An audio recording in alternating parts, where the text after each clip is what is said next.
안녕하십니까. 서울연세병원 신경외과 홍현종입니다.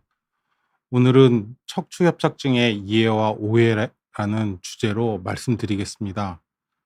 어, 척추는 인체 내의 중요 장기를 보호하는 기능뿐만 아니라 신경을 전달하는 중요한 통로로서 작용하고 있는데, 척추라고 하면 일반 환자들이 요추만을 한정해서 생각하시는 경우가 있는데, 척추는 목뼈, 경추, 가슴뼈, 흉추, 허리뼈, 요추와 꼬리뼈라고 통칭하는 천추로 구성되어 있고요. 그다음에 자세히 보면 척추뼈가 다른 관절들과 다른 역할을 하는 것은, 뼈와 뼈 사이에 연골이 있고 인대들로 구성되어 있는 건 마찬가지인데, 신경공이라는 자리가 있어서 그 자리에서 신경이 머리부터 각 사지로 이어지는 중요한 통로를 만들어주고 있습니다. 척추뼈 사이에 있는 연골을 흔히들 디스크라고 하는데, 일반인들 중에 디스크는 병명으로 알고 계시는 분이 있는데, 병명이 아니라 척추뼈 사이에 있는 연골의 구조의 명칭입니다. 우리나라 말로 하면 추간판이라고들 합니다. 신경은, 경추에서 나오는 신경은 상지로 가는 신경 줄기에서 가지라고 편의상 표현하는데, 가지는 주로 상지에 분포하고요. 경추에서 나오는 건, 흉추에서 나오는 신경 가지들은 내부 장기나 체관, 우리 몸통에 있는 그 표피 신경이나 이런 데로 신경 줄기를 내고요. 허리 밑에서 나오는 신경들은, 요추에서 나오는 신경들은 주로 하지의 신경이나 감각 기능을 담당하게 됩니다. 요거는 뼈를 일부 잘라내고 앞에서 뒤를 보는 모식도인데요. 신경이 요렇게 내려와서 척추뼈와 척추뼈 사이에 있는 추간판이 만드는 공간으로 신경이 빠져나가서 허리, 엉덩이, 다리 쪽에 신경 감각 기능이나 운동 기능을 담당하게 됩니다. 뼈보다는 연골이 쉽게 퇴행성 변화나 다치기 쉬우므로 추간판이 탈출하는 걸 흔히들 디스크 탈출증, 디스크라고 얘기하고, 이런 것들, 신경이 나가는 길이 좁아지는 것을 협착증이라고 표현하게 됩니다. 주로 보통 퇴행성, 주로 나이가 들면서 척추뼈가 변화가 되면서 생기는 경우가 대부분이고요. 디스크에 변성이 생겨서 디스크의 높이를 잃거나 디스크가 낮아지거나 해서 생기는 경우가 척추협착증 증상의 대부분이시고요. 원인은 말씀드렸듯이 디스크의 퇴행성 변성이나 척추관 주변에 있는 인대, 관절들이 변성이 생겨서 신경이 흘러가는 자리를 좁혀서 나타나는 증상들로 그것을 협착증이라고 부릅니다.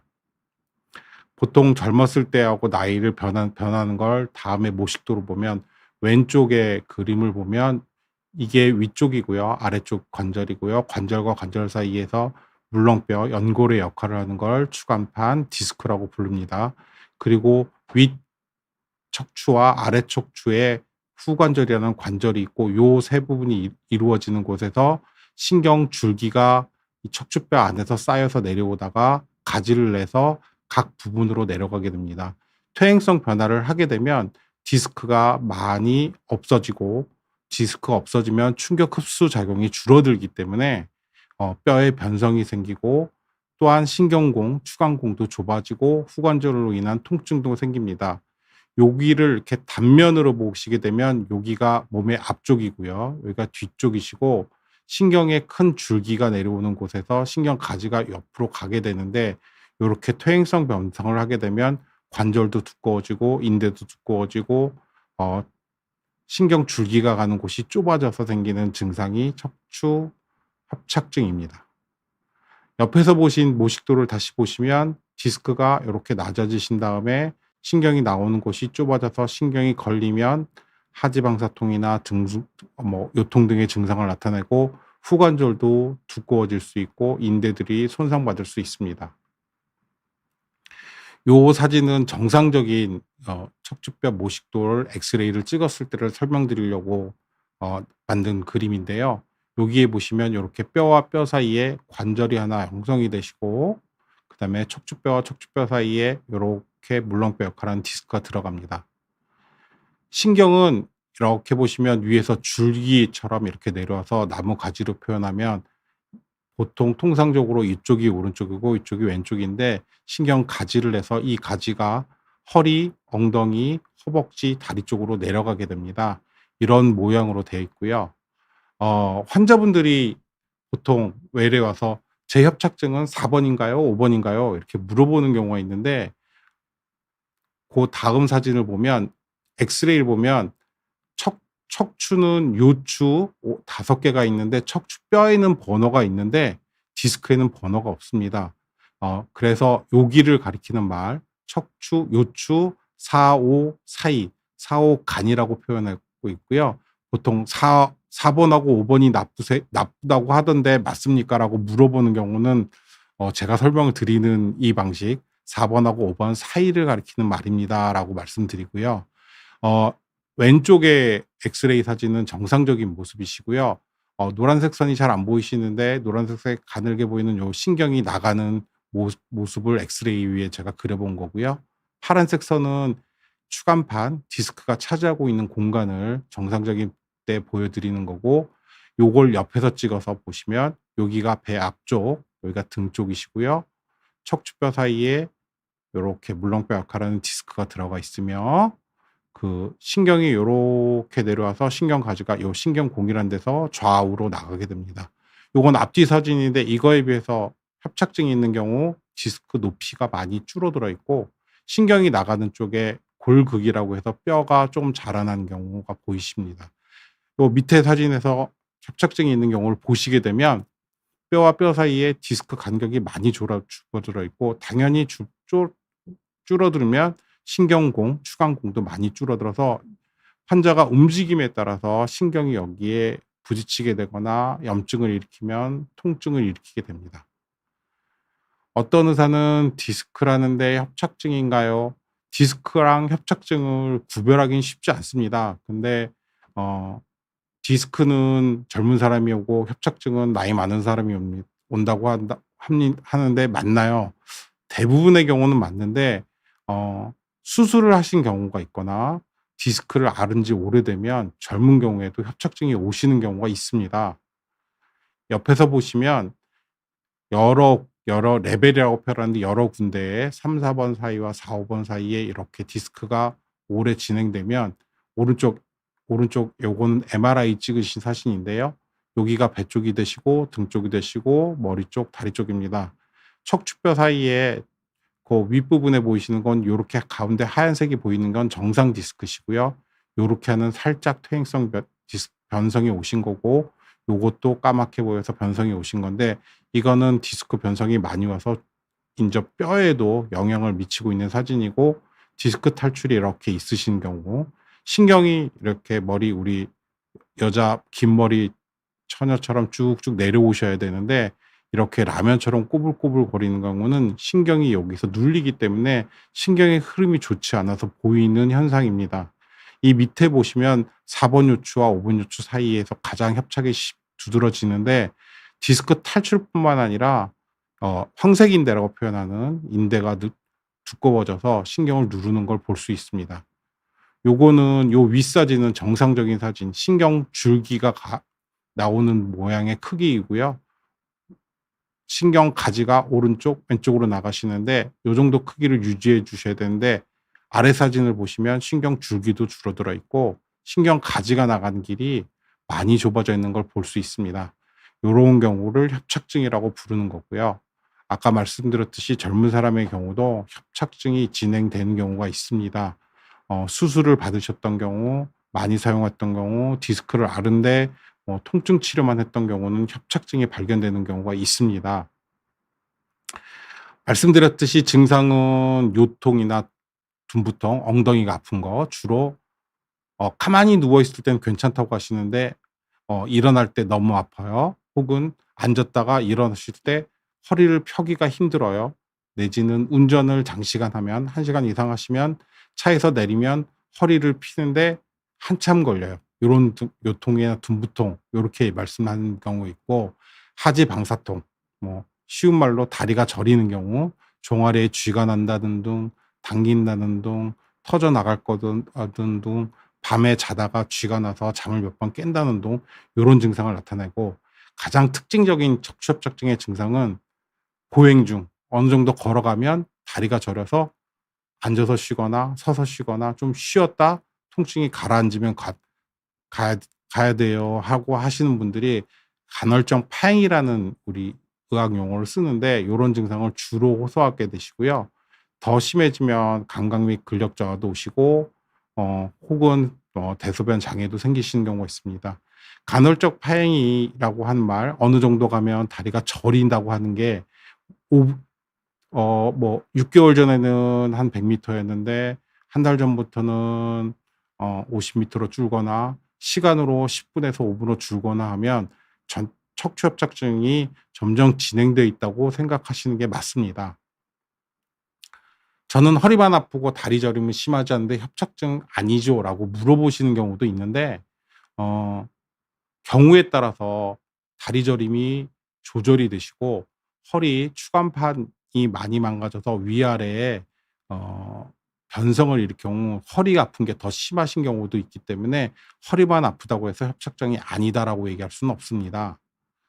어 후반부에 인제 협착증 치료에 대해서 설명드렸는데, 모든 치료는 일단 쉬시는 거고요, 우선적으로. 그다음에 가벼운 운동을 하시고 물리치료나 약물치료, 요런 것들을 보존치료 혹은 대증치료라고 하는데, 이걸 먼저 해 보시고 효과를 보지 못하실 경우에는 엑스레이를 찍어 보시고 MRI를 찍어서 척추협착증의 정도인지 디스크인지 보시고 주사 치료나 시술 등을 먼저 해 보시고 그다음에 뭐 수술 치료까지 가는 경우도 있습니다. 뭐 시술들은 많은 분들이 많은 유튜브나 많은 의학 정보에서 많이 나와 있는데, 신경 주사를 많이들 쓰시고요. 어르신들을 꼬리뼈 주사라고 하는 주사나 신경 차단술, 프롤로 이런 것들을 쓰시고요. 그다음에 인제 시술이라고 하는 것들은 신경 성형술이라고 신경 카테터, 신경관을 이용해서 신경 주변의 유착이나 염증을 제거하는 방법, 그다음에 경막의 내시경이라고 해서 그 내시경을 쓰는 방법, 수술로는 현미경이나 내시경을 이용해서 신경 나가는 길을 넓혀 주는 방법이나, 신경이 넓히고 나서 척추가 더 낮아지지 않게 하는 고정술이나, 아니면 흔히들 나사못을 이용하는 척추 고정술, 유압술을 시행하게 되는데, 일단 주사 치료를 하시자고 할 때 다들 하시는 말이 "스테로이드는 몸에 나쁘다."고 하던데, 뭐 의학 정보가 넘쳐나면서 많은 걸 알고 있어요. 스테로이드는 몸에 좋다, 나쁘다 이런 걸 떠나서 스테로이드는 인류가 가지고 있는 항소염 중에 가장 효과적인 것 중에 하나입니다. 이런 말이 있죠. "약을 잘 쓰면 좋은데 남용하면 독이 된다." 제가 생각할 때는 1 년에 7-8번 정도를 잘 분기별로 나눠서 스테로이드를 사용한다면 몸에 크게 지장을 없을 것 같다고 생각합니다. 스테로이드라고 해서 무조건 피하는 것보다는 적절한 사용이 중요하다고 생각합니다. 당뇨가 있으신 분들은 스테로이드에 대해 되게 민감하신데, 당뇨가 잘 조절되고 특별한 내과적 질환이 없다면 적절히 기간을 잘 사용하면 적절하게 쓸 수 있습니다. 그래서 스테로이드라고 무조건 거부적인 반응을 하는 건 저는 아닌 것 같습니다. 또 외래에서 오시는 분들 중에 허리가 아프면 다 같은 병인데 누구누구는 제가 아는 사람은 "무슨 시술 받고 나았대요."라고 하면서 "무슨 시술해 주세요." 하시는 분도 있는데, 어 제가 말씀드렸듯이 척추협착증은 정도도 다르고 디스크일 수도 있고 지금 환자분이 갖고 있는 증상도 다르기 때문에 한 가지 시술로 다 할 수 있고 다 낫지 않습니다. 사람이 다르고 병이 다르기 때문에 모든 사람이 같은 시술로 협착증이 나아지기는 쉽지 않습니다. 따라서 진료 보시는 의사 선생님하고 잘 상의하시고 지금 갖고 계신 증상에 따라서 어 치료 방법을 선택하시는 게 더 좋을 것 같습니다. 일단 제일 많이 하는 신경 성형술에 대해서 좀 설명을 드리고 싶은데요. 신경 성형술은 일단 전신 마취가 필요 없고 비교적 간단한 시간에 하고 비교적 일상에 복귀가 쉽기 때문에 다른 뭐 고령의 환자거나 고혈압, 당뇨, 뭐 심장 질환 등이 있을 때 치료를 용이하게 할 수 있고요. 한 번 시술로서 여러 레벨을 한 번에 할 수 있기 때문에 더 많이 선호되고 있고요. 요렇게 카테터를 조정하는 조정관이고, 여기가 요 카테터 신경 가는 관을 집어넣어서 요렇게 움직이면서 꼬리뼈를 통해서 신경관을 집어넣고 이렇게 시술하는 방법이고요. 시술 당시 장면인데요. 보시면 척추뼈 사이에 디스크가 있는 자리 옆으로 신경이 나가는 자리로 꼬리뼈에서 관을 올려서 여기에 시술을 시행하고 약물로 신경이 통하는 길을 확인하는 방법이고요. 신경 성형술에서 조금 더 나아져서 많이들 시행하시는 게 이 신경관 끝에 이렇게 풍선을 달아서 신경관이 나가는 길을 넓히는 방법이 있는데요. 요렇게 추간공, 뭐 신경공 요렇게 하는 디스크 뒤에 있는 신경이 나가는 길에 주변에 유착이 있거나 요렇게 좁아졌을 경우 풍선을 꼬리뼈로 요렇게 해서 이 자리를 잡은 다음에 신경 요 공에다 놓고 여기 신경공을 넓히는 방법입니다. 경막의 신경 성형술은 추간공을 넓힐 수 있다? 넓힐 수 있기도 하고, 이런 그 유착이나 이런 염증 반응을 조절하고 추간공을 넓힐 수는 있으나 뼈를 깎아내거나 뼈를 들어 올리진 못합니다. 이 풍선을 이용한 신경 성형술 예인데요. 꼬리뼈에서 관을 올려서 다음 사진을 보면 여기가 풍선이 나오는 부위가 보이고요. 풍선으로 신경이 나가는 요렇게 나가는 길을 넓힌 다음에 염색약을 써서 확인을 하고 요렇게 치료한 경우였고요. 같은 환자의 그 윗부분도 요렇게 신경 풍선을 부풀린 다음에 신경 나가는 걸 확인하고 이렇게 그 윗부위까지 시행했던 예입니다. 요즘에는 그 신경관 끝에 이렇게 현미경을 당해서 신경 손상 없이 유착이나 이런 걸 더 용이하게 하는 방법도 개발돼서 시행 중이고요. 또 환자분들이 외래에서 많이 질문하는 경우에 "이거는 시술입니까? 수술입니까?" 라고 물어보는데 시술, 수술, 비수술을 설명드릴 때 늘 말씀드리지만 시술은 비교적 간단하고 입원 기간도 짧고 비교적 인체 구조에 변화가 없으시며 안 꼬매는 경우 뭐 요런 거를 보통 시술이라고 하고요. 수술은 인체 구조에 변화가 생기면서 입원 기간이 조금 길어지고 일상생활을 복귀하는데도 시간이 걸리는 경우를 수술이라고 판단하고 있는데,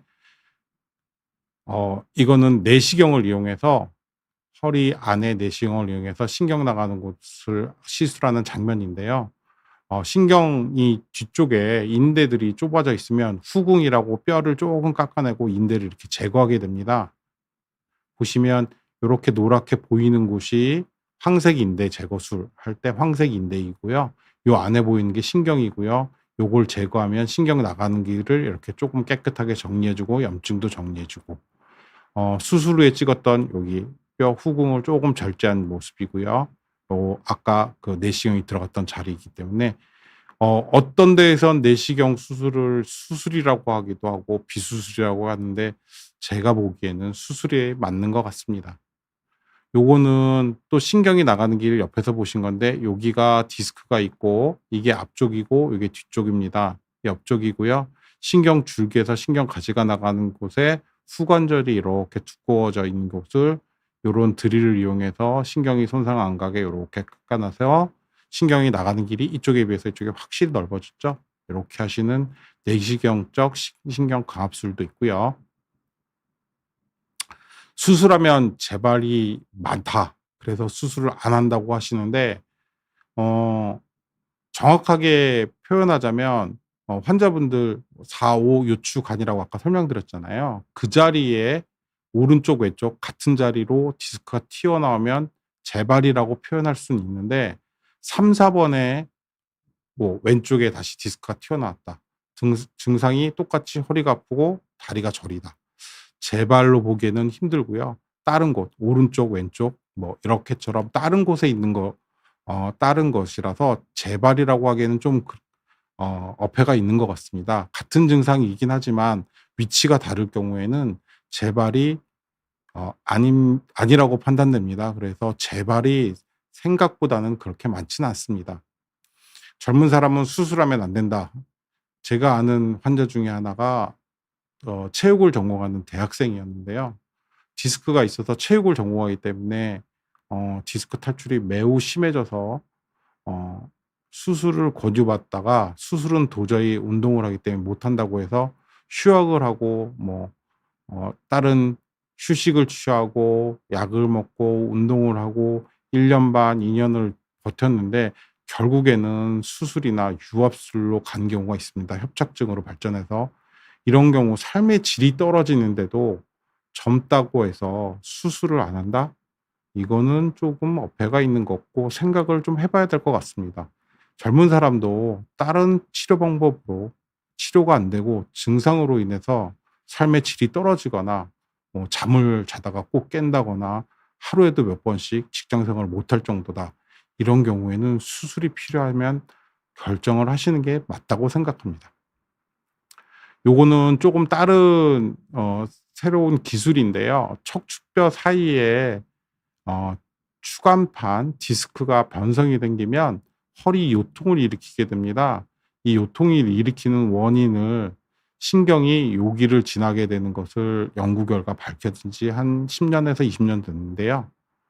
요렇게 고 자리 신경을 태우는 방법으로 척추성 통증, 협착, 디스크 변성으로 하는 통증을 줄이는 방법들이 개발돼서 최근에 많이 시행되고 있고요. 우리나라보다는 외국에서 더 많이 시행되고 있고요.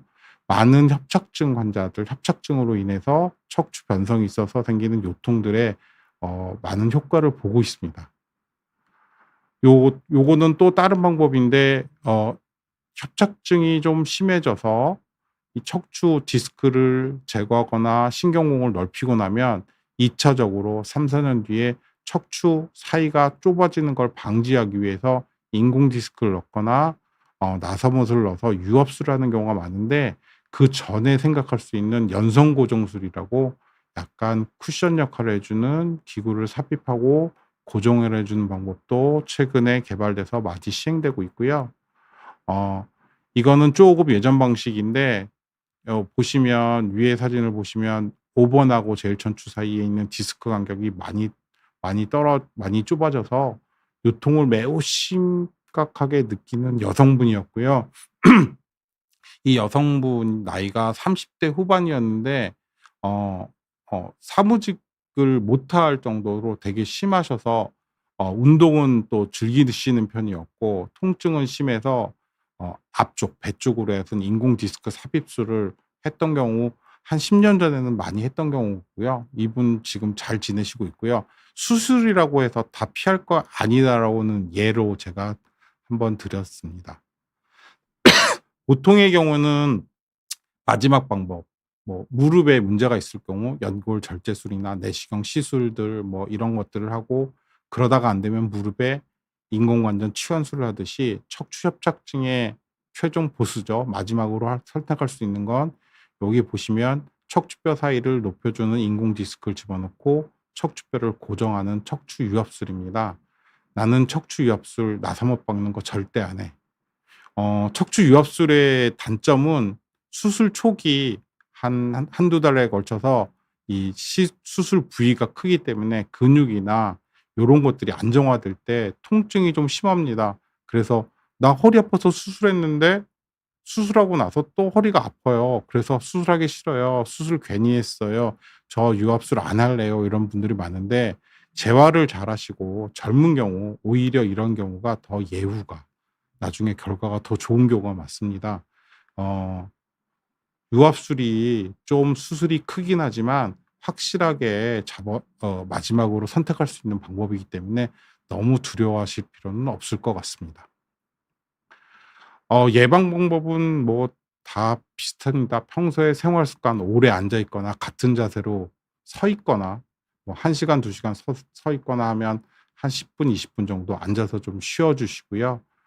또한 2 시간 정도 사무직에 오래 계시면 일어나서 10분 정도 스트레칭 해 주시는 것이 척추에 무리가 안 가게 돼서 더 협착증을 예방하는 방법이고요.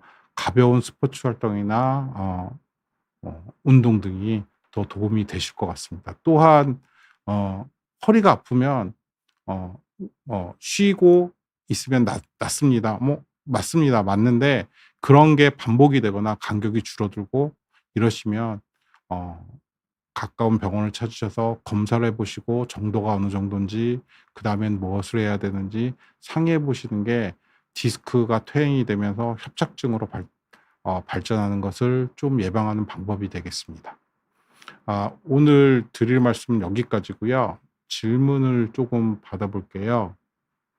어 지원님, 저는 흉추 1, 2, 3, 4 번에 흉추 골화증이 있습니다.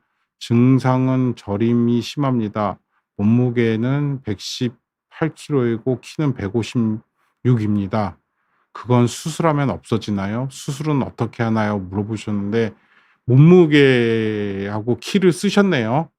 그러면 본인이 과체중이신 건 아시는 내용인 것 같고 몸무게를 줄이시는 게 제일 중요하시고요.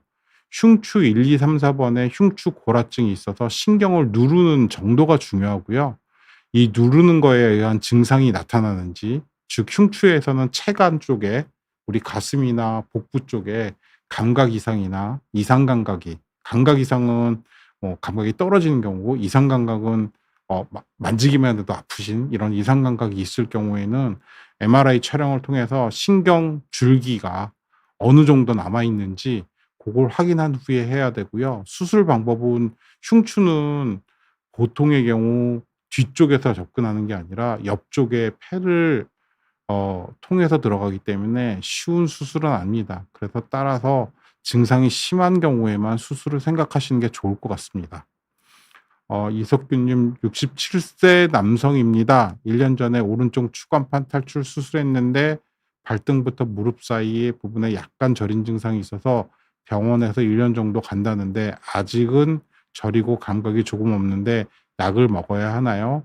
그리고 류마티스로 세레브렉스 약 등을 아침 저녁을 먹고 계시면 지금 그 약 드시고 있는 약으로 비슷하게 협착증이 있어도 비슷한 약으로 하시면 될 것 같습니다. 약이 약으로 증상이 조절되면 조절하시고 보통의 경우 1년 정도, 1 년에서 1년 6 개월 정도 줄어들면서 저림 감각은 수술 후에도 생길 수 있기 때문에 지금 어차피 류마티스로 약을 드시고 계신다면 드시는 것도 방법일 것 같습니다. 처음처럼님, 아버님께서 척추 협착증 4, 5번 좁아져서 4번, 5번 사이란 얘기죠. 오른쪽 다리 통증이 있고 병원을 여러 군데 다니셔도 주사 맞아도 3일 후에는 통증이 심하십니다. 어떻게 치료해야 되는지 종아리 아프고 저리십니다. 3일에는 통증과 저림이 동반됩니다. 외래의 많은 경우 중에 하나인데요. 음, 주사 치료를 어떻게 하느냐에 따라서 다르긴 하겠지만 주사 치료 후에 3 일밖에 안 된다면 다른 방법을 생각해 보시는 게 맞을 것 같습니다. 보통 저의 경우에는 외래에서 일 주일 간격으로 한두 번 치료하고 한두 달 간격을 벌여서 일상생활에 무리에 없고 통증이 가벼운 경우라면 주사 치료가 맞는 경우인데 이렇게 주사를 계속 맞아도 3일 후에 계속 통증이 되신다면 정밀하게 엑스레이랑 MRI를 다시 찍고 막힌 정도랑 요런 거를 상의해서 시술이나 수술을 하시는 게 계속적으로 주사를 맞고 오랫동안 고통을 받는 것보다는 삶의 질을 위해서 다른 방법을 선택해 보시는 것도 고려해 보시는 게 좋겠습니다. 어 어 다 보수님인데요. 나이는 70세 여성이고 조금만 내려 주시겠습니까? 안 보이는데. 성형술 10년 전에 디스크 협착증 경막에 신경 성형술을 했고 구부리고 일어나면 다리가 땡기고 엉치다리 쪽으로 통증이 옵니다. 요즘 시술하기 전 통증과 같은 통증이 옵니다. 스테로이드 부작용이 있어서 혈압 오르고 두통이 많아서 스테로이드 완화제를 맞았습니다. 병원에서 통증이 많이 오면 얼마 못 가 재수술 받아야 된다는 말씀을 들었습니다. 지금 재수술을 고민해야 할까요? 경막의 신경성형술이 10년 전에 해서 10년 동안 증상이 없으셨다면 굉장히 효과적인 방법이었고요. 또 최근에 MRI나 검사를 통해서 다시 그 자리가 또 문제를 일으킨다면 신경성형술을 다시 해볼 수는 있습니다. 다만 예전에 비해서 신경 협착 정도가 더 증가했거나 이러시면 신경성형술로 증상을 없앨 수는 없을 수도 있습니다. 다시 검사를 해 보시고 그 부위가 신경성형술을 했던 부위가 어느 정도인지 진단을 다시 받아보는 게 좋을 것 같습니다. 그대 먼 곳에 선생님 등부터 어깨, 목이 뭉치고 아프면 머리가 어지럽고 눈이 흐려져요. 이런 경우도 흔한 건가요? 흔한 경우는 아니죠. 흔한 경우는 아닌데 어 이게 신경이 눌려서 등이 아파서 두통으로 가는 경우도 있고요. 자세나 뭐 모니터를 많이 보거나 스마트폰 많이 사용하거나 잠자는 자세가 잘못돼서 근육이 뭉쳐서 오는 경우도 있습니다. 요런 경우는 가볍게 엑스레이 정도 찍어 보셔서 어 아까 말씀드렸듯이 디스크 간격은 어떻고 신경 나가는 공간은 어떤지 요런 것들을 조금 살펴보시고 그 근육 이완 작용이 하는 약을 드시거나 스트레칭, 뭐 물리치료 등 뭐 주사 치료 요런 것을 해 보시는 것을 권유드립니다. 유익사님, 울트라셋 등 기존 약 효과가 없어서 영상 검사 후 디스크 협착증 진단받고 신경 차단도 시행했습니다. 그다음에 약을 처방받았는데 아세토아미노펜 성분이 없어서 두통에 효과 없을까 걱정입니다. 아, 경추성 두통 완화를 위해서 추가 해열 진통제가 필요할지 어떤 약이 효과적일지 궁금합니다. 두통에 울트라셋은 효과적이고요. 타이레놀이. 네, 그전에 드셨던 약으로도 두통이 없다면 굳이 타이레놀이나 울트라셋을 드실 필요는 없을 것 같습니다. 0845님, 척추 간격이 좁으면 유압술을 해야 하나요? 천추 5번 4mm 간격입니다. 자연 유압이 되는 경우도 있는지요? 어, 자연 유압이 됩니다. 근데 자연 유압이 되기 직전에 어, 통증이 가장 심합니다. 유압이 되고 나서는 괜찮긴 한데 자연 유압이 되기 직전에 그 뼈의 변성이 심해지면서 염증이 심하니까 그 기간을 잘 버티셔야 될 것 같고요. 통증이 없다면 굳이 뭐 치료는 안 하셔도 되는데 가벼운 스트레칭이나 코어 운동들은 좀 해 주셔야 저절로 자연 유압이 되는 경우 가장 심하게 붓기 전 상태가 가장 그 염증 반응이 심하니까 조절을 잘 하셔야 될 것 같습니다. 허리 진통제, 혈압약처럼 꾸준히 먹어도 되나요? 저는 외래에서 통증이 없으면 조금씩 건너가고 띄어서 드시라고 합니다. 왜냐하면 꾸준히 드시면 요즘에 의학 정보들이 많이 발표해서 아실 건지 모르겠지만 어 비스테로이드성 진통제가 신장 기능을 많이 나쁘게 하는 경우가 있어요. 그래서 안 아프시면 띄어서 드시는 게 맞습니다, 그거는. 김정아 님, 척추 협착증이 있습니다. 리리카를 복용 중이고 갑자기 어지럼증이 생겼습니다. 앉아 있을 땐 괜찮지만 일어서서 걸으면 어지럽습니다. 리리카의 부작용이 있어요. 리리카 75mg이면 그렇게 센 약은 아닌데 부작용이 있어요. 보통 인제 제일 많이 호소하는 게 약을 복용했을 때 술 많이 먹은 다음 날처럼 사람이 처진다, 어지럽다, 뭐 이런 경우가 있는데 약간의 부작용이 있을 때는 끼어서 드신다거나 저 약이 증상 없애는 데 효과가 있다면 저녁에 드시는 걸 추천해 드립니다. 저녁에 주무시기 전에 드시고 저녁을 드시면 저런 어지럼증 증상이나 요런 것들이 좀 덜하긴 하고요. 저녁에 드셨을 경우에도 또 어지럽다. 그러면 오후쯤에 드셔서 고런 걸 좀 예방하시면서 적절하게 사용하면 더 좋을 것 같습니다. 아. 두 분 질환에 무슨 차이가 있는지 궁금합니다. 카스테라님. 한 분은 농사일을 20년 이상 하신 분이고, 한 분은 서비스업이고, 하루 종일 서서 하시는 분입니다. 두 분 다 수술을 하셨고, 증상은 다리고, 저리고, 허리에 통증이 있었습니다. 최근에 디스크가 터져서 급하게 수술하셨고, 한 분은 척추관 협착증을 하셨습니다. 어, 글쎄요. 디스크가 많이 튀어나와서 그게 신경을 더 누르게 되면 디스크 탈출증이라고 진단을 하게 되고요. 주변의 구조물이 많이 두꺼워져서 신경을 누르게 되면 협착증이라고 표현하게 되는데, 증상은 거의 연세가 어느 정도 있으시면 거의 요통이 있고 둔부통, 엉덩이가 아프고 하지방사통은 비슷합니다. 그래서 증상으로 구분하기는 좀 힘들 것 같고요. MRI 소견이나 이런 것들이 더 중요할 것 같습니다. 최희승님, 이 얘기도 외래에서 참 많이 나오는데, 협착증으로 걸을 때마다 다리가 아파서 거꾸를 이용하고 있는데, 하면은 좋아지기는 하는데, 오를 때 내릴 때 아픈데 괜찮을까요? 제가 드리는, 외래에서 많이 드리는 말씀인데, 거꾸로 매달리는 걸 하시다가 다치는 분이 꽤 계세요. 그래서 어 효과가 있다면야 계속 하셔야 되겠지만 거꾸리를 권장하진 않습니다. 하고 있는 동안에는 일부 척추 사이에 간격이 벌어져서 신경 자극 증상이 줄어들긴 하는데요.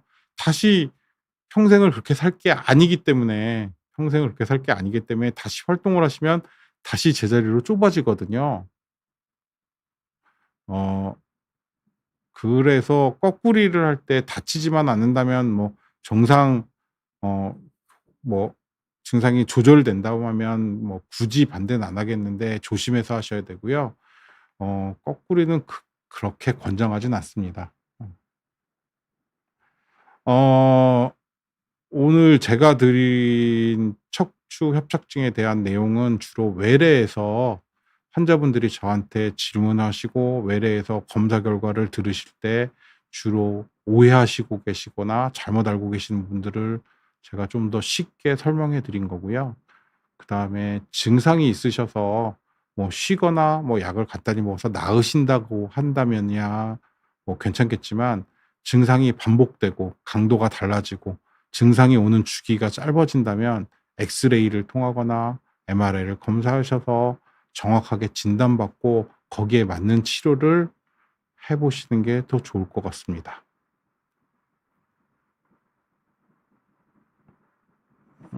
질문 더 있을까요? 네.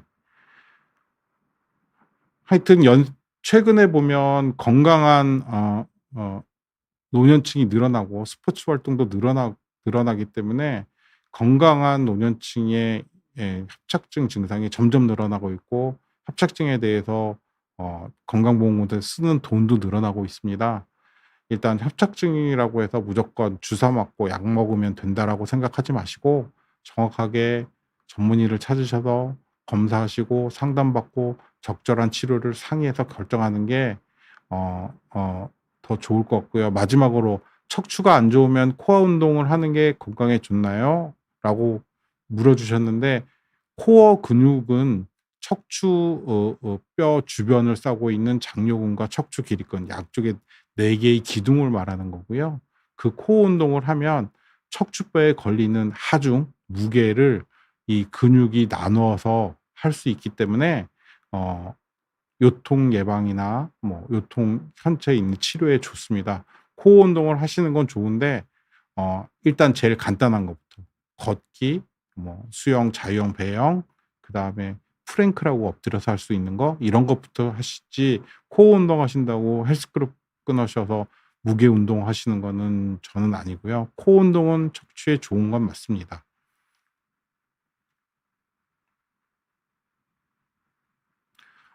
하늘은 조아님이 "좌식으로 앉아 밥을 먹고 일어날 때마다 양쪽 골반이 빠질 듯이 아픕니다. 골반도 작아요. 꼬리뼈 위에 허리 끝 쪽이 아픕니다." 협착증일 수도 있는데, 앉았다 일어날 때 특히 좌식이나 앉았다가 일어날 때 엉덩이가 빠진다고 표현하시거든요. 이런 분들은 척추 전방전이라고 해서 척추뼈 간격이 좁아지기도 하지만 앞뒤로 움직이는 거, 탈구가 일어나는 경우가 많습니다. 엑스레이를 찍어 보시고 그 전방전이증이 아닌지 한번 살펴보시는 게 더 좋을 것 같습니다. 7년 전에 유합수를 했는데 1년 전부터 양쪽 발목이 아프고 걷기가 힘들다 하셨는데 이 경우도 외래에 많은 경우입니다. 3 번, 4 번, 5 번을 7년 전쯤에 하셨으면 그 밑에 부분 5 번하고 천추 사이 혹은 2 번하고 3번 위에 부분이 수술 후에 협착증이 생기는 경우가 매우 많습니다. 때를 따라서 안 아프시다면은 모르겠지만 양쪽 발목이 아프고 걷기가 힘들다고 하면 발목 검사도 해 보셔야 되겠지만 척추 유압술 후 협착증이란 병명이 있습니다. 유압술 옆에 부분 유압술을 했다는 자체는 3 번, 4 번, 5번 자체의 관절 움직임을 줄여 놓은 거기 때문에 위쪽 부분과 아래쪽 부분이 어 빨리 망가집니다, 일상적인 경우. 그래서 협착증 진단 엑스레이 찍어 보시고 진료를 보시는 게 맞을 것 같습니다. 폭포수님, 허리 협착증으로 오랫동안 걸어도 되나요? 아침 저녁 30 분씩 걸어야 돼서요. 뭐 두 가지 경우죠. 출퇴근 때문에 30 분씩 걸어야 되는 경우도 있고 당이 있으셔서 걸어야 되는 분이 있는데 아침 저녁 30 분씩 걷는 거는 괜찮습니다. 허리에 걷는 게 좋다고 해서 주구장창 1 시간, 2 시간 뭐 3 킬로, 4 킬로 걷는 것보다는 아침 저녁으로 30분 정도 걷는 게 좋고요. 건 허리에 좋은 걷는 운동은 어 30 분이 너무 짧다 생각하시면 쪼금 빠르게 걷는 게 강도를 높이는 거지 1 시간, 1 시간 반 이렇게 걷는 거는 좋은 생각은 아니신 것 같습니다.